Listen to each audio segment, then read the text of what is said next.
From the Library of Congress in Washington, D.C. As we will be starting in just a moment, as we transition the stage, we will have the Poet Laureate and the Librarian of Congress, Dr. Billington, which is a huge honor to have him speak to us. So if you'll settle in, I'll also ask at the end, if you have a question, please go to the microphones. It's disruptive to take them right out of the rows. So when we come to that period, if you'll please use the microphones. And again, we thank you, and we'll be starting in just a moment.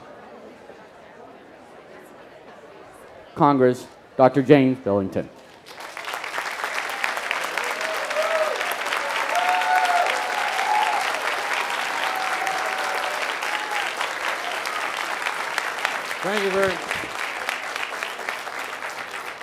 Thank you very much. I'm even tempted to share with you some of my limericks, but I think I think I won't. So good afternoon to all of you. It's a great pleasure to be here. We're always dedicated and thankful to the National Endowment for the Arts.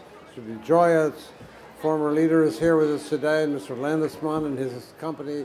We welcome you all. We thank you for creating this pavilion and for being here so regularly. So I want to just mention that among the responsibilities that are given to the Librarian of Congress by acts of Congress is the one of picking the Poet Laureate of the United States. And it's my pleasure here today to introduce to you, for her second year in this post, Kay Ryan, the Library of Congress's 16th Poet Laureate Consultant in Poetry.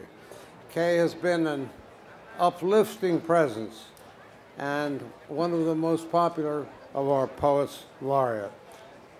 Her work is very original, as are the words she uses to describe her growing up in the, and now I'm quoting her, glamour-free, ocean-free, hot, stinky, oil-rich, potato-rich San Joaquin Valley of California. Let's hear it for that rich surrounding.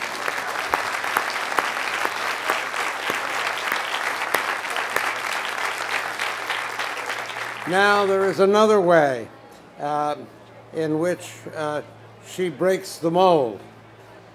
Kay has never taken a creative writing class, nor has she ever taught one. She just is one. So, and what she's done has been to teach remedial English part-time in a community college while taking free time for mountain biking, plus the meanderings that poets feed upon. It is particularly appropriate to have her here at the book festival because Kay likes to read as well as write. And you know, it's a forgotten sequence and connection between these two.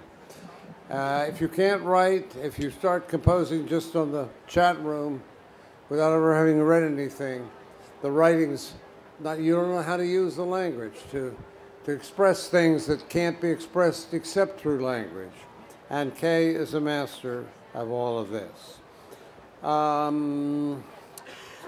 She primes the creative pump by reading very often early in the morning, and she tells us that, and I'm quoting her again, "I am often in conversation with what I read. Lots of times in the morning I read something really difficult, really thrillingly intellectual. And yet, and maybe because of that, her poems are short and very accessible and full of quiet wisdom as she takes us on journeys of contemplation about everyday thoughts and words.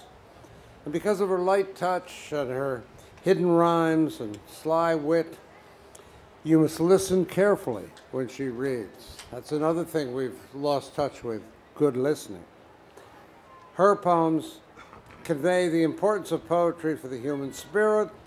Her latest book, published in 2008, is a collection of poems entitled The Jam Jar Lifeboat, which has wonderful whimsical illustrations by Carl Dern. Titles are important to Kay Ryan, and perhaps we'll also learn the stories behind some of her other books, such as The Niagara River, Elephant Rocks, or Flamingo Watching. Next spring, she will publish yet another fascinating book called The Best of It. Now, I don't know if she'll tell us what the meaning of it can be, but you can be sure you're in for another verbal treat from a great American original. She's sometimes called the modern Emily Dickinson, but she's more than that. She is a very distinct and wonderful person and poet, and it is a great pleasure to present to you a beloved poet, an American original, the Poet Laureate of the United States, Kay Ryan.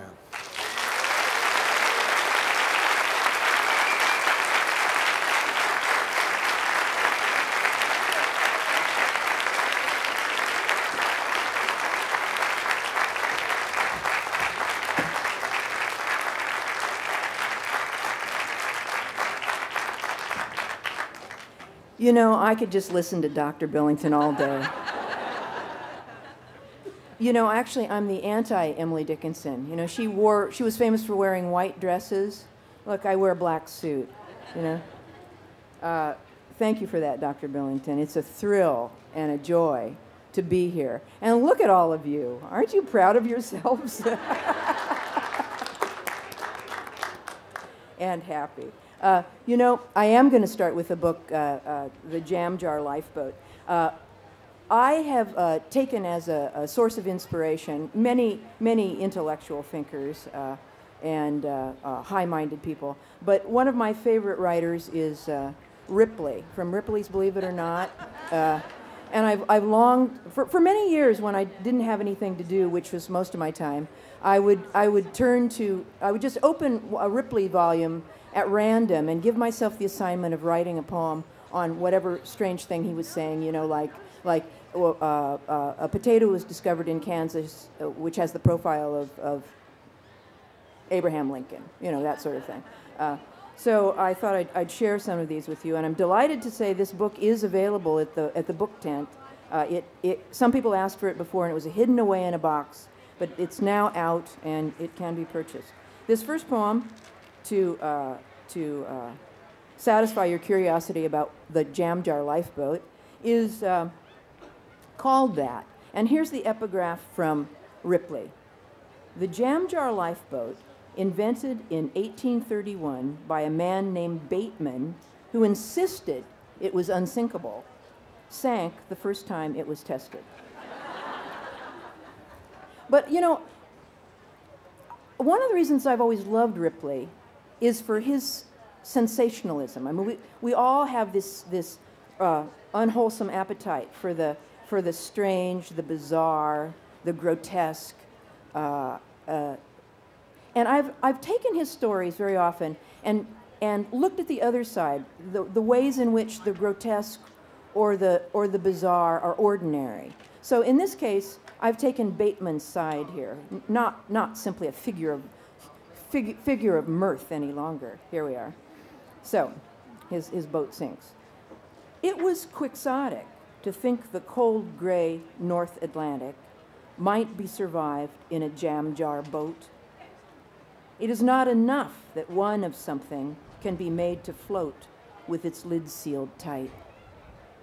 One rat might survive one night on a single treadmill bottle, but even that would be a battle. Bateman always hated how small truths extrapolated so poorly. He came up with really good small ones, almost hourly.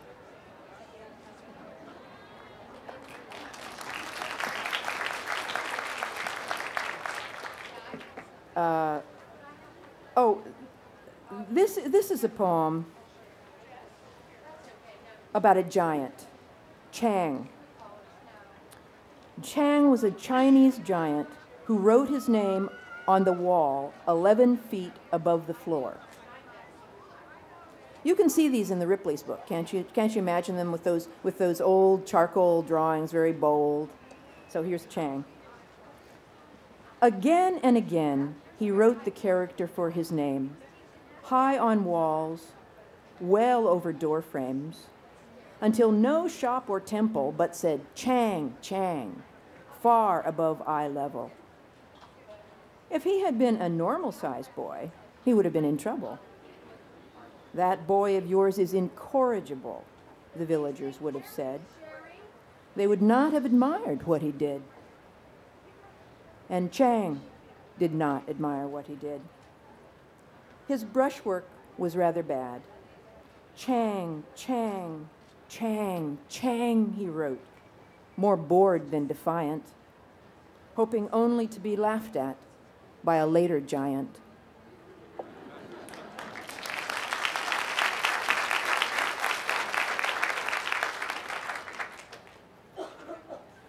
This is a touching poem. Do any of you find yourselves excessively sensitive in life? Just too sensitive for this world? You feel free to raise your hand. Brothers and sisters, lift them high. Lift them high. Okay, this is a poem for you. This is called The Walking Stick Insect, and you're going to wince immediately, I think.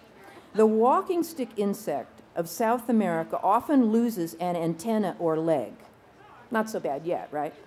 But always grows a new appendage. Often, nature makes a mistake, and a new antenna grows where the leg was lost. Okay, get ready. Okay. This is really short. This is illustrated, but you can see that the poem's very tiny, so get your antennae out, huh? Eventually, the most accident-prone or war-weary walking sticks are entirely reduced to antennae, with which they pick their way sensitively, appalled by everything's intensity.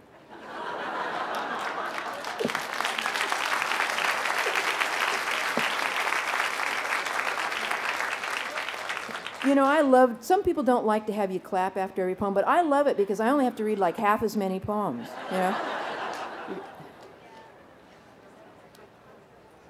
No, I like reading them. This is a touching one. This is called Felix and Anton Steinmeier. Identical twins, Felix and Anton Steinmeier, climbed Dachstein Peak in Austria together 1,400 times. After a while, nobody inquired after the Steinmeier twins. They were off climbing Dachstein Peak again. Each time they swore would be their last, saying their dual farewells to the rocks and Edelweiss, the place where they shared their lunch. Their delicious lunch of bread, cheese, and pickles, and coffee from a thermos bottle, followed by the bar of chocolate they always broke in two. Each time, they meant to go down and lead separate lives, but it was more than they could do.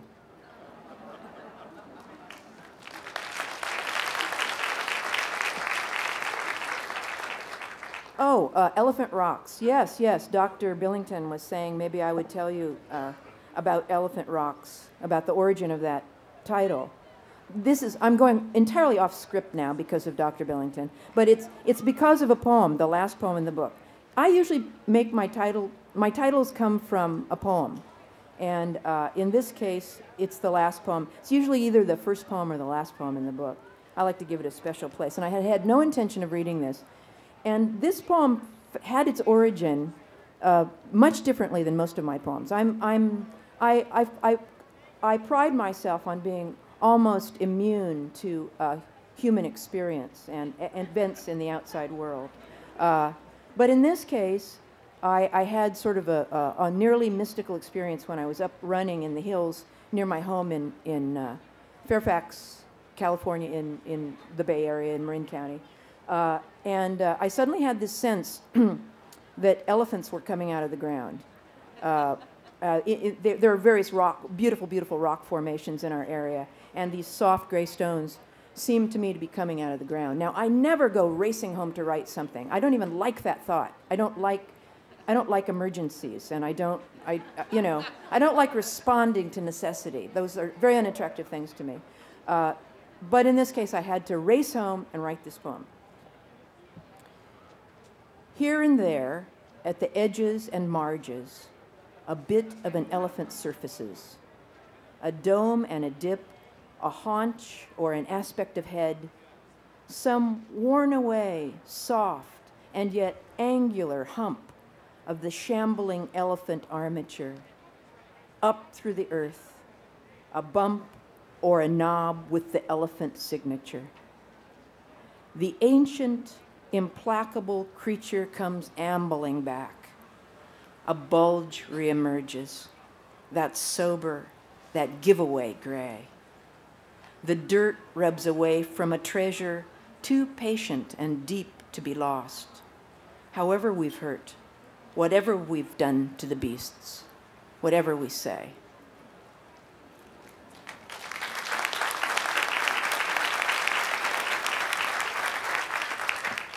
Is this mic working all right? Are you getting feedback or anything weird? Okay, I am, but so what? You know, I can live with it. It's okay. Now, here's a poem. If any of you oversensitive people get migraines, this is a somewhat migrainous poem, so watch out. Shut your eyes.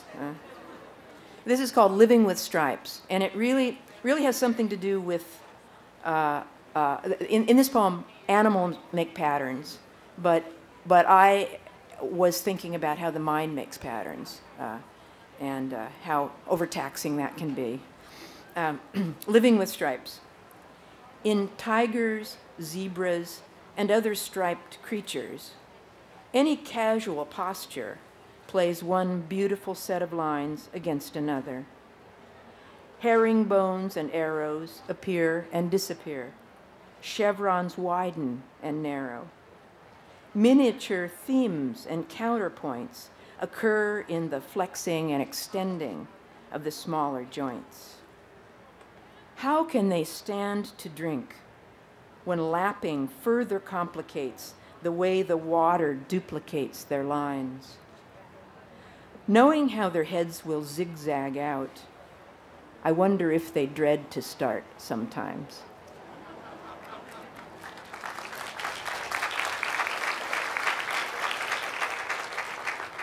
Now, here's an encouraging poem. It's called Doubt. Well, I mean, I always try to write about things I have a lot of, you know? But this is a poem exhorting us to overcome doubt. And it refers to the person from Porlock, whom you will remember, is the fellow who interrupted Coleridge. Yes, I was interrupted right then by the person from Porlock. Coleridge, when he was writing Kubla Khan. You know, he couldn't finish it. It ends mid-poem. And he blamed it on somebody coming to his house, the person from Porlock. And ever after, the person from Porlock has been understood as the great interrupter, you know, and the great excuse. There is some thought that Coleridge was actually, his drugs were fading, you know, and he just sort of lost his inspiration. And let's see. Oh, and there's also a spurious science fact in here. I like the feeling and the texture of facts, but I don't have any patience for them. So I just make them up where I need them. You should know that. And anyhow, facts change so quickly, you know. I mean, they shouldn't even have the name facts. All right, doubt. I didn't know I was going to have to exhort you so much today, but I just do. So, a chick has just so much time to chip its way out. Just so much egg energy to apply to the weakest spot, or whatever spot it started at. It can't afford doubt. Who can? Doubt uses albumin at twice the rate of work. One backward look by any of us can cost what it cost Orpheus. Neither may you answer the stranger's knock. You know it is the person from Porlock who eats dreams for dinner, his napkin stained the most delicate colors.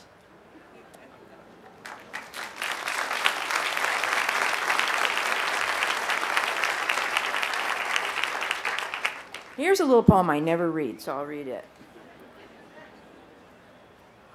well, oh, here we go. It's called Chemistry. Words especially are subject to the chemistry of death.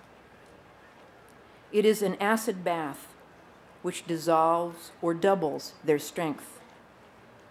Sentiments which pleased drift down as sediment. Iron trees grow from filament. That's it.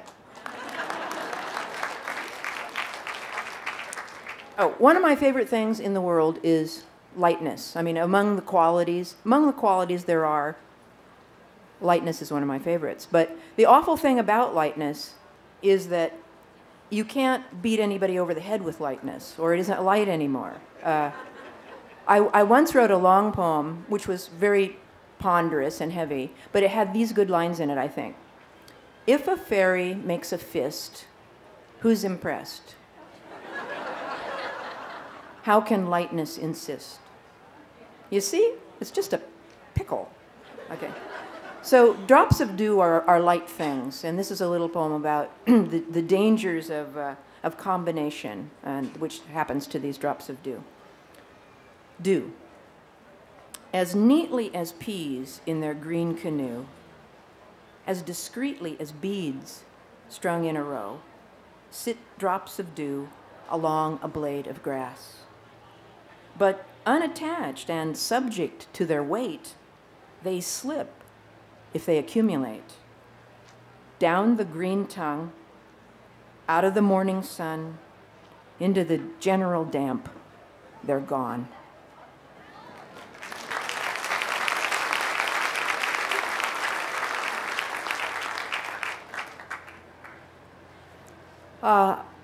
There's a beautiful book of a bestiary, which is a collection of animal, both mythical and real descriptions and stories, collected by the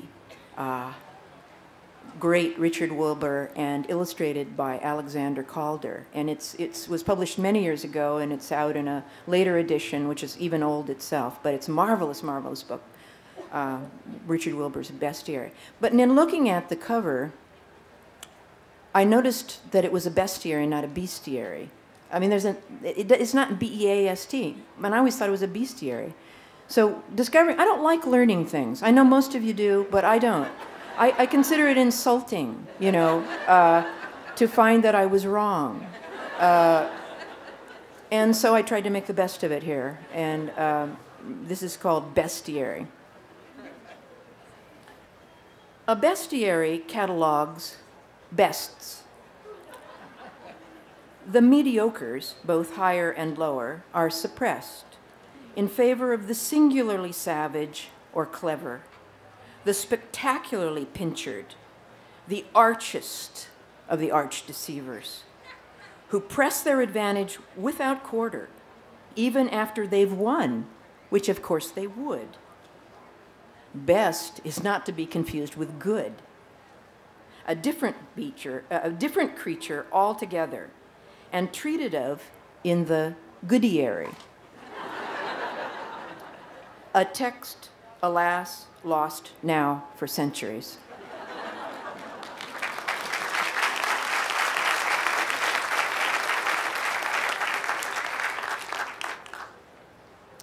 Well, you all know about sunblock, not that we need any today, but I contemplated starblock.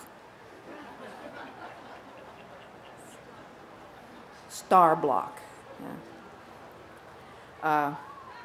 And this is one of my sequence of poems about the benevolent uses of distance. I'm a great fan of lightness and, I guess, distance. Yes, both of those things. Starblock. There is no such thing as starblock. We do not think of locking out the light of other galaxies. It is light so rinsed of impurities, heat for instance, that it excites no antibodies in us. Yet people are curiously soluble in starlight. bathed in its absence of insistence, their substance loosens willingly, their bright designs dissolve. Not proximity, but distance burns us with love.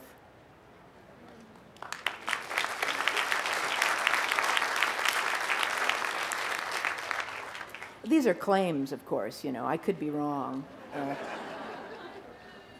But it's my job, you know. This is a poem. This is a frightening poem, but you might not notice. But if you take it home, of course, it will come to haunt you. This is called 100 Bolts of Satin. And it has to do with when your mind comes apart. It's just a little heads up here. All you have to lose is one connection, and the mind uncouples all the way back. It seems to have been a train. There seems to have been a track. The things that you unpack from the abandoned cars cannot sustain life. A crate of tractor axles, for example. A dozen clasp knives. 100 bolts of satin. Perhaps you specialized more than you imagined.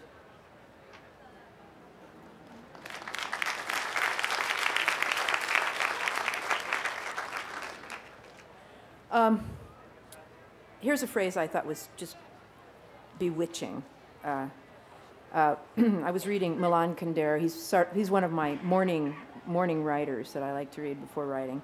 And he was talking about the composer Janicek, and he referred, I guess, I don't really follow composers that much, but he apparently has very stripped down music and very simplified, and I won't go any further since I don't know anything. But Kundera uses the term that will to divest, saying that Janicek had that will to divest, to make things simpler. And I have something of that will to divest myself, and it can be a dangerous thing as well as a good thing. So this is kind of talking about that will. Action creates a taste for itself, meaning once you've swept the shelves of spoons and plates you kept for guests, it gets harder not to also simplify the larder, not to dismiss rooms, not to divest yourself of all the chairs but one, not to test what singleness can bear once you've begun.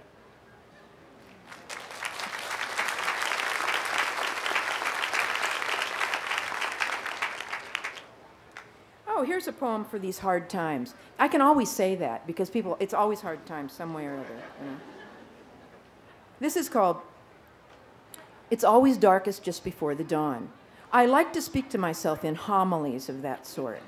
I find them comforting. And then I try not to investigate what I meant by it too closely. But then sometimes I do, and it's not comforting anymore. This poem has the word chips in it, and I want you to think of paint chips, okay? That's the problem with having to just hear something. You don't know. It could be potato chips, or, you know, you just don't know. You don't have time to figure it out, but this is paint chips. Okay. It's always darkest just before the dawn.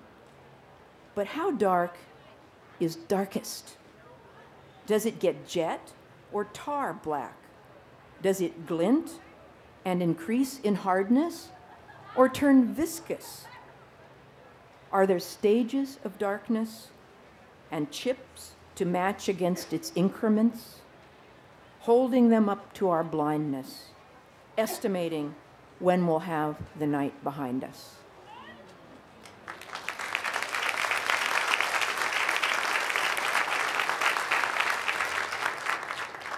Oh, this used to plague me, having too many little thoughts in my mind. I'm happy to say I have almost none now. But this came from an earlier time. It's called Hairroom.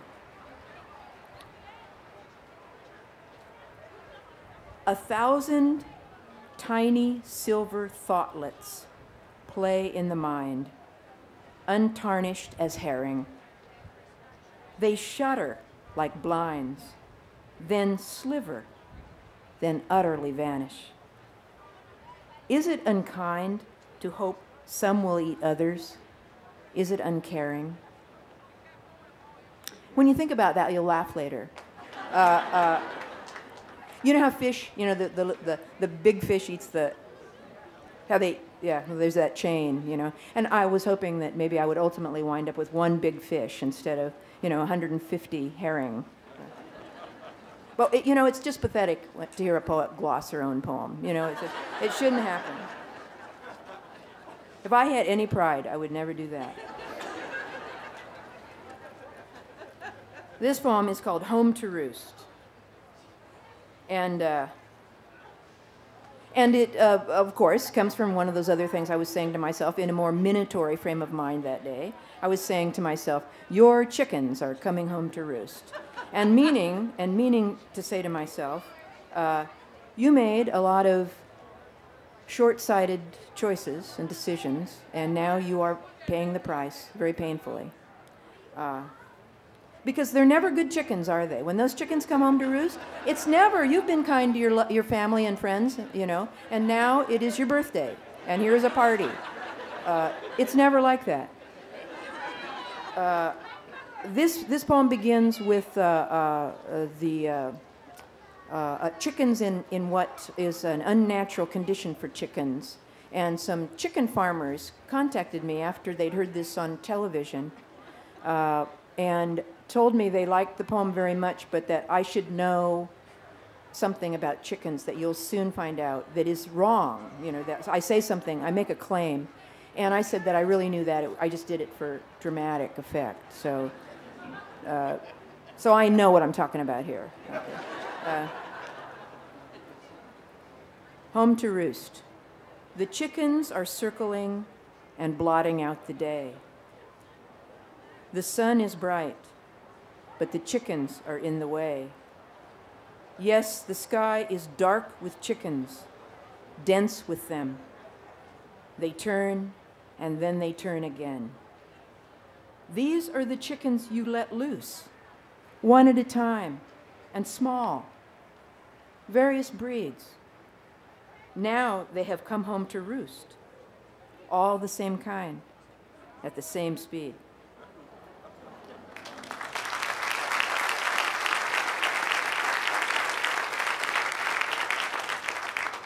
I'm going to read this next poem partly because I love the epigraph by Fernando Pessoa, the great Portuguese poet, so much. Listen to what he says. This poem is called Shipwreck, and he says, I was shipwrecked beneath a stormless sky in a sea shallow enough to stand up in. Hasn't that happened to you, brothers and sisters? They are laughable when we get there, the ultimate articulations of despair. Trapped in a tub filling with our own tears, strapped to a breadstick mast a mouse could chew down, hopping around the house in paper shackles, wrist and ankle. It's always stagey. Being lost is just one's fancy. Some cloth, some paste, the essence of flimsy. Therefore, we double don't know why we don't take off the Crusoe rags, step off the island, bow from the waist, accept your kudos.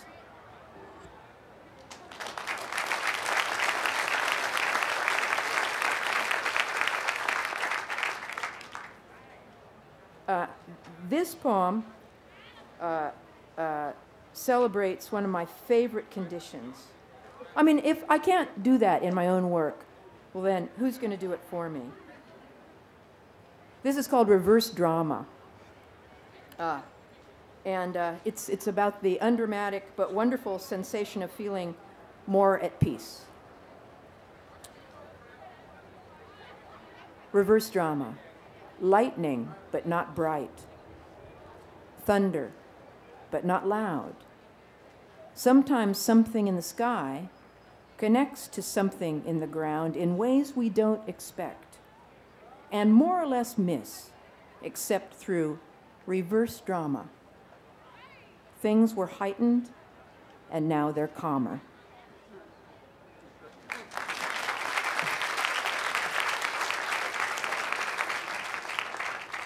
The wonderful Washington Post had this poem of mine and a little explanation about my writing of it in this last Sunday's book section, which is only intermittently published now, and I wish would be every week again. Book World, Book World. We miss it. We miss it. We want the news of books, don't we? We want that. We want that. This is called The Edges of Time. And I will tell you briefly what I told the Washington Post, and that was that my partner was waiting for me to leave, and I'm always late when I'm trying to get out the door. And I always wondered why I was, and I realized something happened to time during that time. So here's the poem. It is at the edges that time thins. Time which had been dense and viscous as amber suspending intentions like bees, unseizes them. A humming begins, apparently coming from stacks of put-off things or just in back. A racket of claims now as time flattens. A glittering fan of things competing to happen. Brilliant and urgent as fish when seas retreat. Thank you.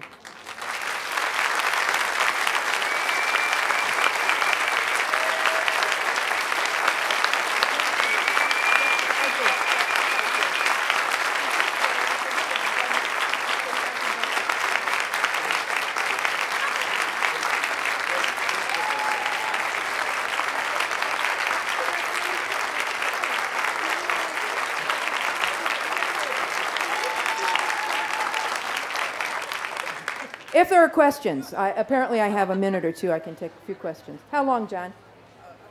Few questions? Okay. Anybody want to come up and ask something? Oh, we got a question right over here. Yes, you were saying that you don't like emergencies and you don't rush home, but you did That's on right. that. But do you carry anything around with you to write on or have an idea, you put it on, make notations? Do you do anything like that? No, I hate to do that. I do have a little tablet beside my bed that I occasionally write something on in the night. But I don't like to feel like I'm working on anything. I'm only working when I'm working, and when I'm not working, I'm not working. So it would ruin my life if I took notes. Another question? Yeah, you teach remedial reading, right? Yes. Have you? Yes. I taught remedial reading and writing, grammar, composition, your friend the paragraph, apostrophes and you, for my whole working career. Okay. Have you found any poets that can especially stimulate non-readers, non-language likers? Besides your own, of course. Any, poetry? Yeah, any particular poets that, Oh, that Lord. can help You know, stimulate young minds? yeah, that's what I thought too. thank you for that. You bet, you bet. You know who I adore? I mean, I adore Dr. Seuss. I mean, absolutely, utterly, completely great. One of my heroes. Oh, hey, and Edward Lear. Another one of my in my lifetime pantheon, and not just for kids, but for everybody. Thank you. Oh, do we have one more? Okay. Can you talk a little bit about the process, all those lovely, wonderful sort of internal rhymes that you do? And it's just, they're so like tongue and groove, perfect. I mean, Oh, how nice. is that just a knack, or is that something that you had to sort of consciously cultivate? Well, you know, when I started writing, which was in the 1970s, rhyme was in such disfavor that it was hard for me to even begin using it. It was like a drug, you know. No, drugs were all okay. It was I guess it was a non-drug. But I guess I gradually started using just a little bit of it, and I think it was partly because of the times that I was living in that I sort of put them in the middle and in sneaky places. And I got to doing something kind of, I call it now recombinant rhyme, which means words kind of fly apart and sounds fly apart, and you'll find the front of this word rhyming with the back of that one, and you'll find whole strings of things kind of echoing each other. But I took this great delight in burying it in all kinds of neat ways. And I have to say that I have a mind that just really is very sensitive to rhyme and takes delight in nonsense. I think children adore all nonsense and adore just rhyming, you know, Mike, bike, pike, like, Nike, Zyke, you know. It's just a joy in itself. And one of the great things about rhyme is that it is generative. I mean, if you put a word down and you are of a rhyming persuasion, it brings its family. It's like immigrants, you know, that, you know, you get here, you get a beachhead, you bring your people, right? I mean, of course. And rhymes are the same way. They want to they want to get into your work. So it's good. I'm all for immigration. That's good. We'll let it go right there. Thank you. This has been a presentation of the Library of Congress. Visit us at loc.gov.